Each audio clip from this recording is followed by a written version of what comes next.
My name is Meg Ingram, and I'm 35 years old. I'm a working wife, married to Ken for 5 years. We've had trouble conceiving, which honestly has put a strain on our relationship. I've been trying to mend things, but it was a complete waste of time. What's this supposed to mean? Were you cheating on me? That happened one day. While my husband was in the bath, I saw a message from another woman on his phone and confronted him immediately. We need to be together soon. What does that mean? Why don't you say something? 5 years into our marriage. Struggling to conceive, my husband and I fought constantly.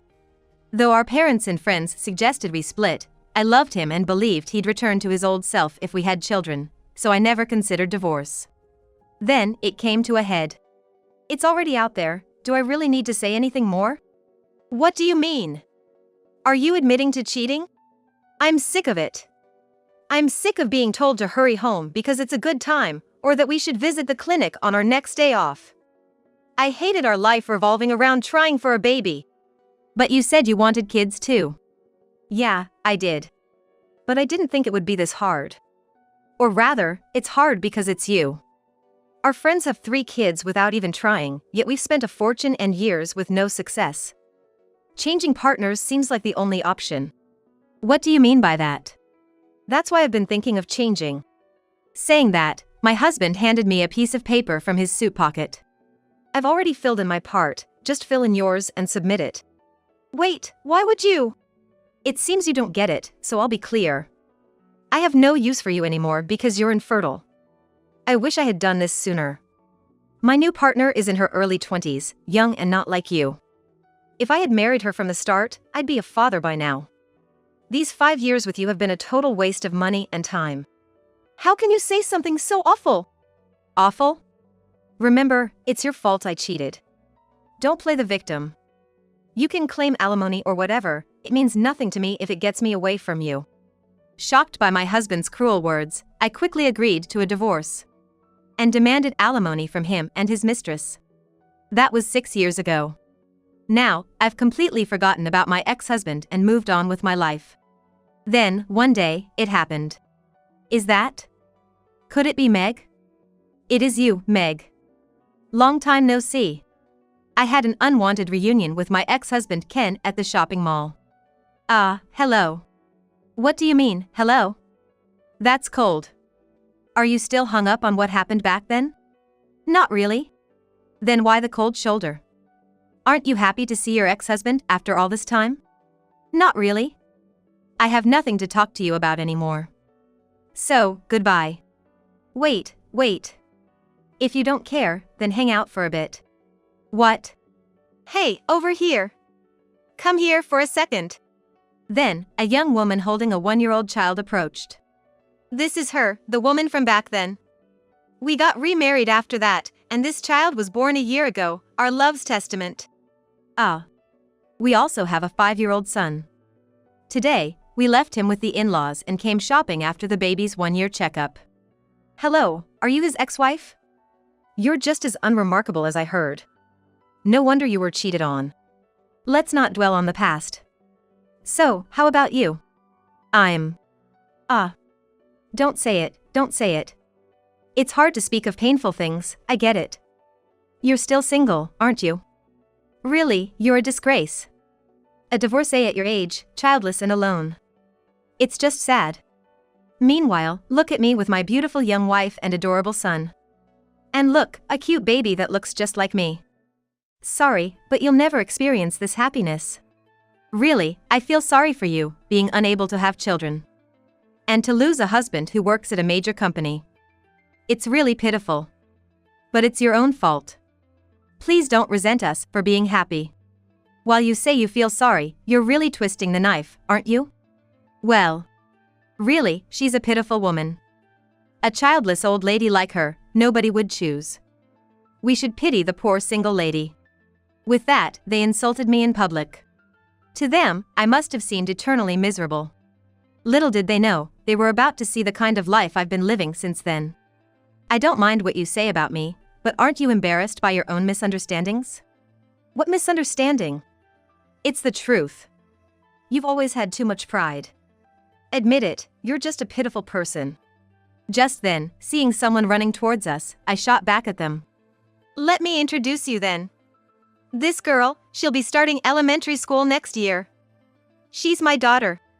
A daughter? But you. And next year she's starting school, so she's 6? We split up 6 years ago. Does that mean you were the one cheating? It's not like that. I would never cheat. She's my daughter, yes, but she's his daughter from a previous relationship. His? Don't tell me. Yes, I met a wonderful man after we split, and we got married 3 years ago. Now, we live on the top floor of that tower over there. What? Do you have any idea how much that place costs? That tower is where the CEOs of our major clients live. Someone like you couldn't possibly afford to live in such a luxury penthouse. Major client's CEO? Yeah, Ace Corporation. A name known by everyone in this country, a major corporation. That's the level of apartment we're talking about. Oh, that.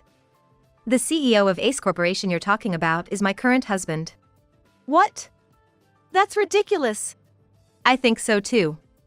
Who would have thought that me, dumped by my husband over infertility, would end up marrying such a wonderful man and becoming the mother of this adorable daughter? Sounds like a dream, doesn't it? But this is my reality. Sorry, but I'm enjoying a happiness you'll never know. What? Yes, in fact, after divorcing him, I remarried the CEO of Ace Corporation, known to everyone. As he said, why would the CEO of such a large company marry me? It must have been fate. Now, I'll recline your seat. I had continued working as a dental receptionist and assistant even before I married my ex-husband. My current husband came to the clinic as a patient. I'm actually really sensitive to pain. I have a hard time with dentists. It's a bit embarrassing to ask, but could you please tell the doctor to be as gentle as possible? Don't worry.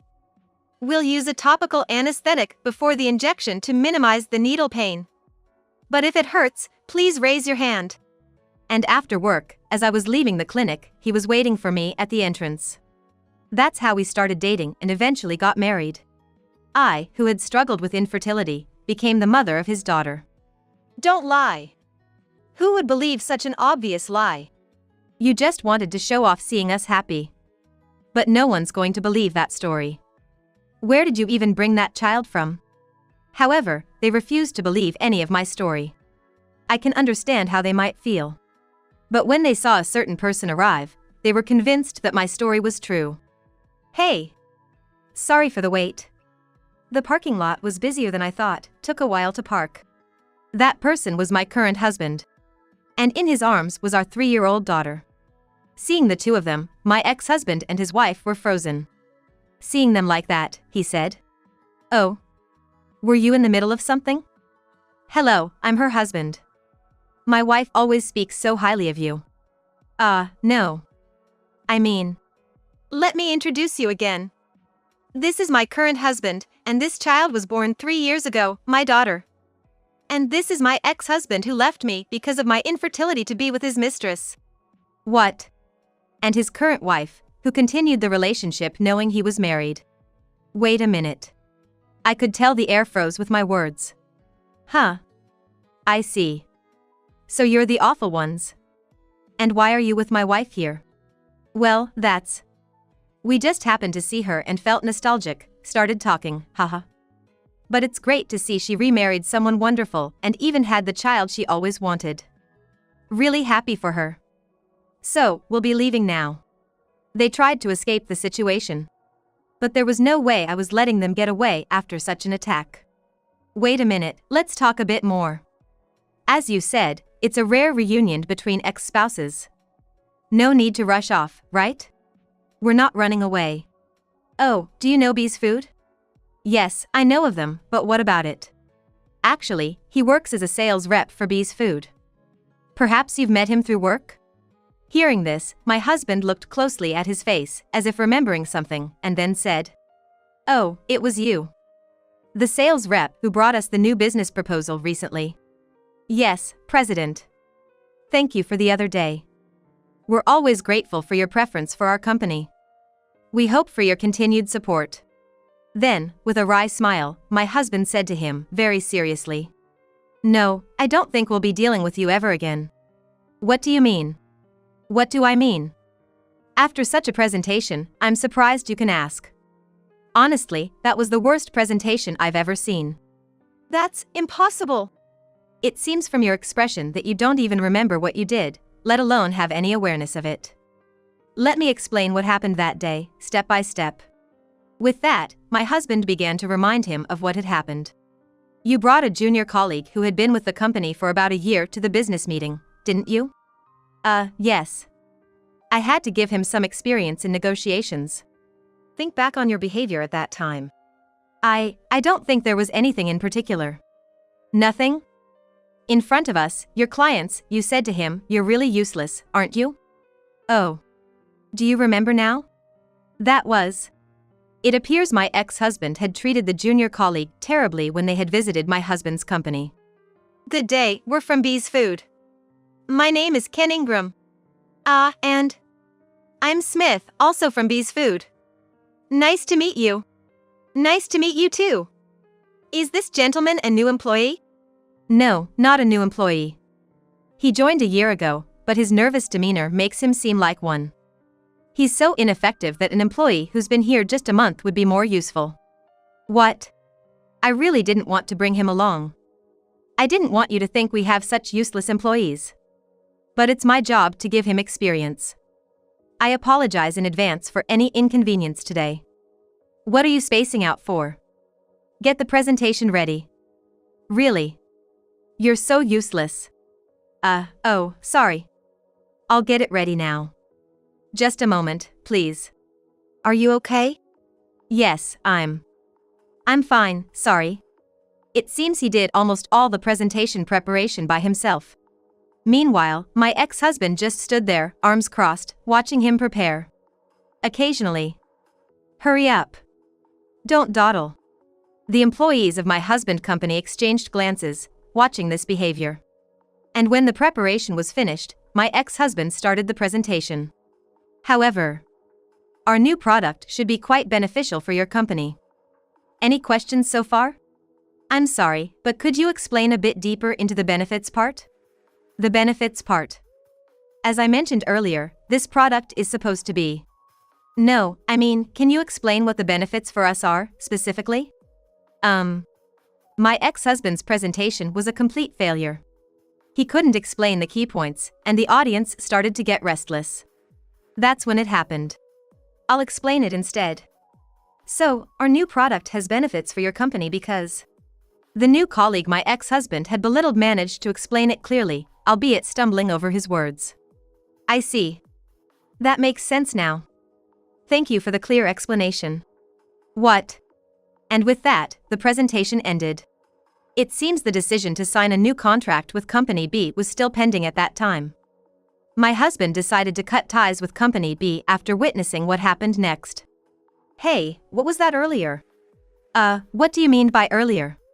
I'm talking about the presentation. You made me look like a fool. Who do you think you are?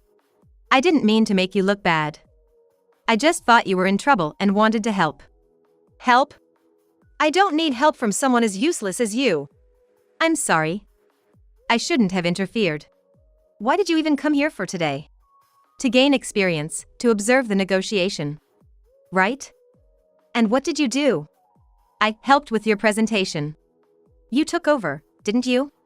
I didn't mean to. You did, didn't you? Yes. And Ace Corporation too. They couldn't understand my explanation. That president seems pretty young, too. Maybe he's just incompetent? Ken, what if someone heard you saying that? So what if they heard? It's because of the president's lack of understanding that I ended up looking bad. We don't need to sign a contract with such a company. There are plenty of other major companies out there. Let them cut the contract if they want. They'll regret ending it with us. Despite his poor explanation, he blamed Smith, and not satisfied with that, he insulted the employees of my husband's company, including my husband, for their lack of understanding. And he did this in the hallway of my husband's company. Could it be, that time? Yeah, I heard everything loud and clear. Not just me, but a few other employees too. No, that's not. No need to make excuses. whatever you say, the decision has been made. You might be called in by your president later, but I'll leave it at that. Take care when that happens." Upon hearing my husband's words, my ex-husband trembled and stammered out. To cancel a contract over something like that. Could it be because I'm her ex-husband? Excuse me? Are you trying to get back at me for what I did to her? I admit, I might have treated her badly. But this is going too far. It's been 6 years since we divorced, and it was a mutual decision. Bringing up personal matters like this. You really don't understand, do you? What? I decided to cut ties with your company before I even knew you were my wife's ex. I didn't even know what you looked like until my wife introduced you earlier. Ending the contract with you wasn't because of any connection to my wife, it was entirely your fault. You said it was just something like that, but your words and actions are unacceptable as a professional and as a human being. It's not something that can be dismissed so easily. And despite having employees who take such attitudes towards their subordinates and freely speak ill behind their backs, no one from company B said anything to you. Seeing your behavior, I decided we didn't want to continue doing business with such a company.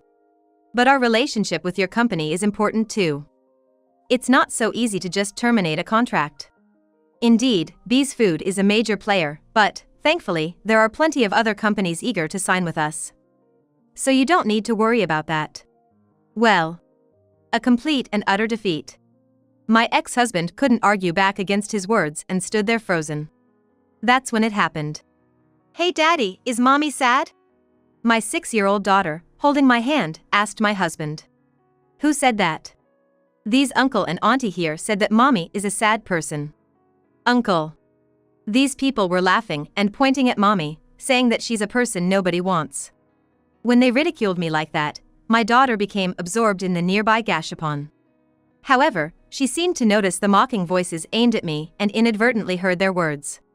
"I see. To say such terrible things to my wife. Earlier, you said you happened to see my wife and called out to her, but was it really necessary to talk to her just to say such awful things?" No. It's not like that." Maybe your daughter misheard something. "It wasn't a misunderstanding. I heard it clearly. They said Mommy is a sad person." "I see, so these people were saying such awful things to Mommy. And what did you think when you heard that? Do you think Mommy is a sad person?"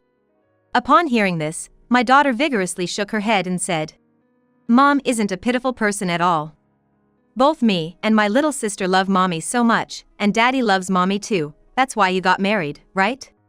"Yeah, that's right." "So Mommy isn't pitiful at all.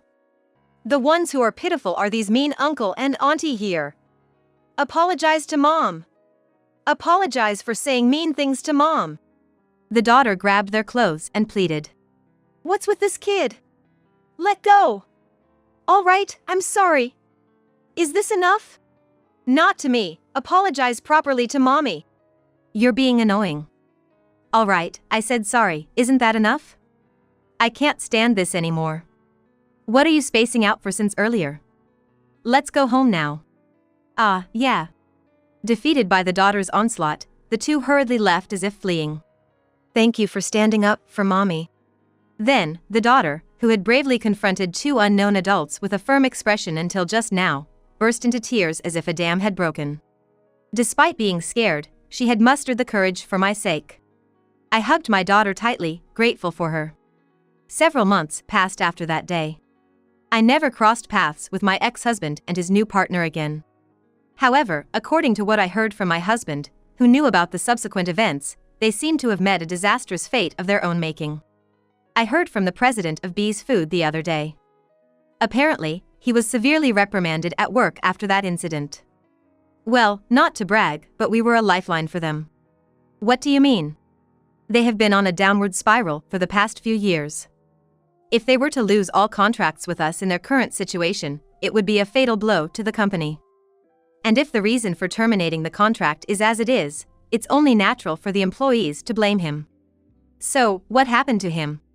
According to the president, he was harsh not only to Smith but also to others. I heard he got fired for misconduct. In other words, he was sacked. His attitude towards Smith back then was really terrible. It's surprising they didn't fire him sooner. But now, he's probably more concerned about what happened in his personal life than losing his job. Huh? Well, it seems that something absolutely shocking about his life came to light. It was a few weeks before he got fired. Why do I have to live in a cramped apartment with a husband who's about to lose his job, while that woman gets to marry a big-shot company president and live in a luxury condo? Hey, don't you feel anything? Aren't you frustrated? You're saying that so easily. What are you talking about? You're not taking her side, are you? It's not that. Hey, you've been hiding something from me. Why are you suddenly? I'm not hiding anything. Is that so? Let me be clear, those kids, they're not mine. What? What are you saying? That's impossible, right? You even said you found them cute like yourself. I thought so too. But when I showed the kids' photos to my friend, somehow, neither of the kids resembles me at all. It's like they were swapped at birth. That's what I was told. And now that you mention it, I have smaller eyes, but our son has big eyes. I have curly hair, but our son's hair is straight. Same goes for the younger one. The more I look, the less they resemble me. So what? There's still some of my blood in them, so it's natural they'd turn out a bit different, right? That's why I wanted to clarify things once and for all. I had the kids undergo DNA testing. How dare you? Are you accusing me? How dare you? Do you even know what you've done? I'll throw those same words right back at you. Turns out, there's a 99.99% chance that neither of the kids is biologically mine. What the hell is going on? Do you even know what you've done? Explain it to me so I can understand. It turned out that neither of the two children was his biological child. Then whose kids are they? So, that is... Spit it out. They're from my ex. Why would you? I had no choice. That was the only way to marry you. Huh? What do you mean by that? You said it yourself that you couldn't have children because of infertility, right? So, I thought if I could have kids with you, you'd marry me. And that's exactly what happened, right? You married me because we had kids. But no matter what I did, I couldn't conceive with you. I went to the hospital, but they said there was nothing wrong with me. What are you trying to say? It wasn't infertility on my part, it was yours. But I couldn't say that, so I asked my ex. Yes, it was him who was infertile, not me. Actually, I had a vague suspicion that I might be too. The doctor even suggested that my ex-husband should come along for an examination, as he might be the one with the issue. No kidding. There's no such thing as male infertility. Infertility is caused by women. You just need to go to the hospital yourself. Don't blame me for your infertility issues. Saying that, he never went to the hospital for any tests himself. As a result, this was the first time he found out he was infertile. It must have been quite a shock. And now, they're right in the middle of a divorce trial because of it. According to what I heard, custody of the children will go to her, their mother, and the divorce is imminent. However, they're still in dispute over the alimony. Why should I have to pay you alimony? Isn't it obvious? I've been raising those kids as if they were my own, thinking they were mine. I was deceived. If I had known this would happen, I wouldn't have divorced Meg Ingram. She cooks well and keeps the house clean. Compared to her, you're the worst. Who do you think is supporting you without working? Huh? If you think that way, then go ahead and do it yourself, right? Here I am, raising two kids, while you come home from work and just flop onto the sofa. You sleep until noon on weekends and you're utterly useless. If I hadn't been working for a major corporation, I wouldn't have married an old man like you. I'll throw your words right back at you, but if I had known this would happen, I should have married my ex, who is the real father of those kids. What did you say? Don't act all high and mighty, you fraudulent trickster. Just pay up the alimony now. You should be the one paying me. As far as I'm concerned, they're both at fault. I couldn't care less about what happens to them in the future or who ends up paying the alimony. What's really unfortunate are the kids caught in between these two. It's always the children who get tossed around because of the adults' issues. I just hope those kids can find happiness somehow.